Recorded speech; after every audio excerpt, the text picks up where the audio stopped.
잡혀있는 1번 저당이 잡혀있는 건물을 2번으로 전세 들어온 사람은 제3취득자라고 부를 수 있겠죠. 그럼 경매되면 쫓겨나요, 안 쫓겨나요? 쫓겨나죠. 하지만 돈 있으면 막을 수도 있어, 없어? 제3자 변제에서 있겠죠. 근데 그 돈 있으면 전세를 왜 삽니까? 없어요. 돈 갚을 게 어디 있어. 그냥 쫓겨나는 거예요, 현실적으로는. 그렇잖아요? 근데 쫓겨날 때 얘기예요. 얘는 분명히 용익하고 있었다고, 이 집을. 근데 얘가 자기 집인가, 이게? 자기 집 아닌데 여기를 갖다가 막 고치고 닦고 쓸고 닦고 해가지고 각종 필요비 유익비를 지출했다고. 고장난 거 고치고 더 예쁘게 만들고 값어치가 유지되고 올라가고 했다고요. 그 기념으로 경매가 된 거예요. 다 고쳤는데 어떻게 된 건지 아시겠죠? 다 고쳤어요. 정말 내 집은 아니지만 인제 살만하네. 그러니까 그 다음에 기념으로 그 다음날 경매되는 거예요. 그럼 쫓겨나야 되지 않습니까? 근데 얘가 자기 집도 아닌데 고칠 필요도 없었고 개량할 필요도 없었는데 자기 돈을 써가지고 이 물건을 가치를 유지하고 증가시켜 놨기 때문에 더 경매가 잘 될까 안 될까? 더 비싸게 경매되는 거예요. 그 경매 대금 가지고 빚잔치를 여는 거예요. 공익 비용을 지출했다고 평가를 해요, 제3취득자가. 그래서 얘가 배당에 참가할 때요, 배당 순서가 쭉 이렇게 있거든요. 최선순위예요. 얘가 집행비용 빼면 제일 먼저 챙겨줘요. 그 여러분들 뭐 소액 임차인의 최우선 면제권 뭐 이런 거 들어보신 거 있죠? 그런 것보다 얘가 더 세요. 제일 세요, 얘가. 우선 상환을 받을 수가 있어요. 다시요. 그러니까 소유권자도 마찬가지예요. 다시. 어떤 건물에 저당이 잡혀 있어요. 잡혀 있는 걸 알고 샀어. 제3취득자예요, 아니에요? 맞죠? 그래서 내가 집을 샀으니까 막 고쳤다고요. 도배장판 바꾸고 다 고치고 고장난 거 너무너무 예쁘게 딱 꾸민 그 기념으로 뭐 됐다고요? 경매됐다고. 그래가지고 더 비싸게 팔려요, 안 팔려요? 내가 안 고쳤을 때보다. 그럼 그 비용만큼은 얘가 제일 먼저 챙겨준다고. 다른 어떤 것보다 빨라요, 얘가. 집행비용만 떼면 얘가 제일 빨리 받는 거예요. 그렇게 해야 되는데 그 제3취득자는 법리상 누구냐면 저당이 잡혀있는 물건을 소유권을 취득했다가 소유권자나 지상권자, 전세권자로서 비용을 투입했다가 경매로 잃어버리는 사람들이에요. 근데 이 사건은 다른 사건이었거든요. 4번. 4번은 건물의 증축 비용을 투자한 자가 그 대가로 건물에 대한 공유 지분 이전기를 경유받은 사건이 있었어요. 그러니까 뭔 소리냐면 갑소유 건물에 저당권이 설정되어 있는데 을이라고 하는 사람이 이걸 산 게 아니에요. 산 게 아니고 얘가 건물을 증축하겠다 그러니까 여기에 돈을 댄 투자한 사람이에요. 얘가. 투자를 하고 지분을 받은 거예요. 반절을 받았다고 가정하겠습니다. 그럼 이거는 이게 저당권이 설정된 부동산을 먼저 소유권을 지분이라도 취득하고 그 다음에 내가 소유자로서 물건을 갖다가 고친 게 아니고 얘가 소유자가 고치는데 투자했을 뿐이고 그 대가로 지분을 받은 거예요. 그러니까 개념상 제3취득자라고 볼 수가 없다 이런 거예요. 이 판례가. 그러니까 지분권 취득이 저당권보다 후순위이기 때문에 결국 경매되면 얘도 지분 날리는 거거든요. 그랬더니 을이 이 투자 비용을 뽑으려고 그랬어. 이 조항에 367조에서 우선 상환해 달라고. 된다 안 된다? 안 된다는 거예요. 얘는 제3취득자로서 비용을 지출한 게 아니고 그게 소유권이 넘어오기 전에 먼저 투자를 한 거고 그냥 증축 비용을 그 대가로 지분을 받은 사람이기 때문에 367조에서 말하는 제3취득자라고 볼 수가 없다라고 하는 겁니다. 그 경매대금, 매수대금에서 우선 상환 받을 수 없어요. 그래서 맞습니다. 4번은. 근데 이거 어렵죠. 이런 판례는 되게 어려운 판례거든요. 근데 여기도 하나의 원리가 있어요. 답은 아니에요. 답은 아닌 거예요. 저게 답일 리는 없어요. 저거를 물어봤다? 저 어려운 지엽적인 판례를 물어본다? 그러진 않거든요. 답은 저 2번이 답이죠. 2번은 엄청 하거든요. 지금 여러분들은 2번하고 4번이 별 차이가 없죠. 여러분들한테는. 다 모르니까. 그렇잖아요. 하지만 나중에 공부를 많이 하시면 2번과 4번은 확실하게 수준 차이가 나는 지문이에요. 2번은 많이 하시는 지문이고 4번은 거의 안 하는 얘기예요. 그러니까 많이 하는 데서 오히려 답이 있다는 거야. 그건 항상 어떤 과목이든지 그런 거니까 그렇게 이상한 거, 나 못 보는 거 난 참신한 거 좋아한다고 그런 거 찍으시면 안 됩니다. 네, 그렇게 하지 마시고 자신이 없어도 내가 많이 봤던 거를 찍으셔야 돼. 혹시 찍게 된다면. 그 다음에 5번은 저당권이 설정된 나대지에 건물이 축조되었다. 토지와 건물이 일괄 경매되더라도 저당권자는 건물의 매수대금으로부터는 우선 먼저 받을 수 없습니다. 이거 365조 일괄 경매 청구권인 얘기인데 나대지에 갑소유 나대지에 건물이 없는 토지에 저당이 잡혔어. 은행 저당이. 그러고 난 다음에 그 이후에 건물을 지은 거예요. 갑이. 건물을 지어서 건물의 부지로 용익을 시작한 거예요. 얘가. 이것도 물권의 우선적 효력이에요. 저당권자가 저당을 먼저 잡았어. 그리고 건물 지어서 부지로 이용해요. 자, 저당권이 먼저예요? 부지 이용이 먼저예요? 저당권이 먼저예요. 항상 얘들이 부딪히면 저당권자를 우선시켜야 되겠어? 건물 소유자를 우선시켜야 되겠어요? 저당권자 우선 2대 순서가 거의 상식이거든요. 이게 경매로 딱 넘어가는 순간 저 건물은 없애버립니다. 낙찰자가 낙찰받은 을은요, 이 건물 철거시켜서 나대지로 만들 수 있습니다. 그래야지 비싸게 팔리고 나대지를 저당권자를 보호할 수 있거든요. 비싸게 팔려야지. 자, 그럴 때 이 건물이 철거된다는 것은 굉장히 사회 경제적 손실이고 그 낙찰자가 낙찰받자마자 건물 철거 때문에 건물 소유자하고 싸워야 된다면은 낙찰을 꺼리는 사람들이 많아서 경매도 잘 용이하게 이루어지지 않는다는 판단 하에서 365조는 특별 예외 조항을 두고 있습니다. 특별 조항.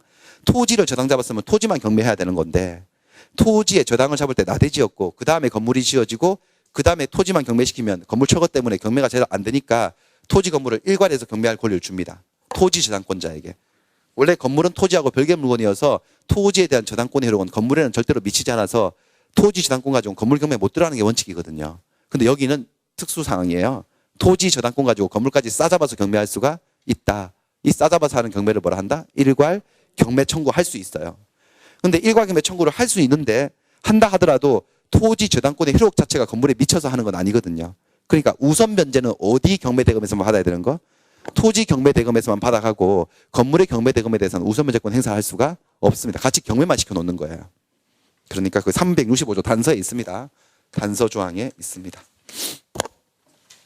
그래서 답은 2번이고 그 다음에는 하나만 더 볼게요. 여러분 시간 다 됐고 그냥 이렇게 공부하시면 된다는 취지를 보여드리는 거니까.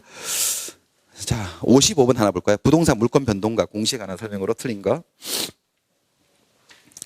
명인 방법이 뭔지 아시죠? 명인 방법은 나무, 수목의 소유권을 사람들에게 공시하는 관습법이 인정하는 방법이지 않습니까? 자, 명인 방법에 의해서 공시되는 물권의 변동은 소유권의 이전 또는 유보에 한한다. 말 되게 어렵죠? 그러니까 명인 방법은 수필을 제거하고 성명을 묵서하는 게 대표적입니다.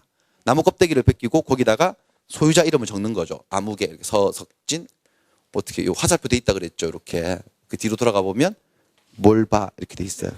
이렇게. 이게 명인 방법이에요. 소유자가 서석진이라고 이렇게 공시하는 게 이게 명인 방법. 관습상 인정되는. 이렇게 이걸 하면 이 나무를 명인 방법을 실시한 나무다. 수목이다. 명인 방법을 갖췄다. 이렇게 얘기하죠. 명인 방법을 갖추지 않았을 때는 나무는 토지의 일부인가요? 원칙적으로? 토지 일부에서 별개 물건이 아닌데 명인 방법을 갖추면 별개 물건입니다. 토지는 토지고 나무는 나무고 소유권이 별도로 발생하는 거죠. 이렇게 이름 적어서 내가 이 나무에 대해서 소유권자인 것만 공시가 된다고.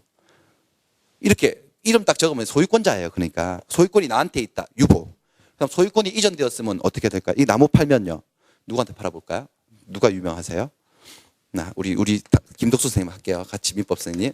김덕수한테 팔 수 있어 없어요? 팔은 거예요. 그럼 어떻게 하면 되냐면 명인 방법 바꾸면 돼. 등기 이전 하듯이 지워버리는 거 이렇게. 지워버리고 여기다가 다시 뭐라고 적어요? 김덕수. 이건 소유권이 이전되었음을 공시하는 거지. 그러니까 소유권이 여기 머무르고 있다. 유보. 또는 소유권이 이전되었다는 것을 명인 방법을 통해서 공시할 수 있다고요. 그 외의 권리는 안 됩니다. 이렇게 읽어도 될까? 서석진 이렇게 있는데 제가요. 김덕수 선생님한테 가서 돈을 빌리는 거야. 선생님 돈 좀 빌려주세요. 내 저당 설정해 줄게. 요 밑에다가 적읍시다. 이렇게 밑에 하나 더 뺏겨가지고 나무 아프게. 저당권자 김덕수. 이렇게 된다 안 된다? 그건 안 된다고요. 나무 죽는다는 얘기예요. 그러지 마라. 그러니까 명인 방법을 통해서 공시할 수 있는 물건은 오로지 뭐밖에 없다는 거예요? 소유권밖에 없다는 거예요. 다른 물건들은 공시가 안 된다는 겁니다. 저기에. 소유권의 유보나 소유권의 이전. 나한테 소유권이 있다? 소유권이 넘어갔다? 이런 것들은 명인 방법으로 공시될 수 있다는 거예요. 그럼 이번 해제 조건부 법률행위에 기해서 소유권 이전 등기가 경로되었더라도 그 조건이 성취되면 소유권은 원래의 소유자에게 당연히 복귀하죠. 여러분들 유인성설 배우셨나요? 유인성설? 유인성설 배우셨죠? 이게 뭐죠? 여러분들 주겠다. 다시. 주겠다는 약속과 실제로 주는 것. 주는 행위. 실제로 줘버리는 것. 같은 행위, 다른 행위. 다른 행위죠. 이 주겠다고 약속하는 게 무슨 행위죠, 여러분들? 채권 행위고. 그래서 주어버리는 게 무슨 행위죠, 여러분들? 물권 행위고. 앞에 건 의무 부담 행위고, 뒤에 건 무슨 행위고? 처분 행위고. 맞나요? 근데 보통은 이렇게 처분 행위를 할 때는 그 원인이 약속을 해서 주는 거거든요. 왜 줄까? 주겠다고 뭐 했기 때문에? 약속했기 때문에. 보통은 물권 행위의 원인이 뭐가 있다는 거죠, 이렇게? 채권 행위. 채권행위를 하고 물권행위를 하는 거잖아요. 약속하고 이행하고 이렇게. 그런데 채권행위도 하고 물권행위도 해서 물권 변동이 이루어져서 소유권이 넘어갔어요. 줘서. 근데 그 약속이 어떤 원인에 의해서 효력을 상실했을 때 그 계약이 주겠다는 계약이 처음부터 무효였거나 사기강박을 이유로 취소되어서 무효가 되었거나 채무불이행으로 해제되어서 효력을 상실하면 줘버린 것은 어떻게 되느냐 이거죠. 주겠다고 약속하고 주기까지 했는데 그 약속 자체가 효력을 잃어버렸다고 어떤 원인에 의해서. 그럼 준 것은 어떻게 되느냐. 영향을 받는데 안 받는데 판례에 의하면 받는다 이거예요. 그렇죠? 받는다. 그게 뭐예요? 인과성이 있다는 거예요. 유인설이에요. 판례가 얘기하는 인과성이 있다. 유인설이라고 하는 겁니다. 그러니까 이거 죽으면 이것도 죽는다는 얘기예요.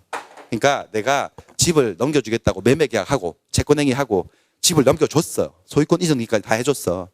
근데 그 매매계약이 사기를 이유로 취소돼 버린 거예요. 그러면 소유권을 넘긴 효과도 없어진다는 얘기예요. 그럼 소유권을 받고 한다는 얘기지. 저 등기를 말소하지 않아도 저절로 자동 복귀. 그게 무슨 설이라고요? 이게 유인성설이란 얘기예요. 판례가 얘기하는. 똑같습니다. 그러니까 보세요. 증여계약을 했어요.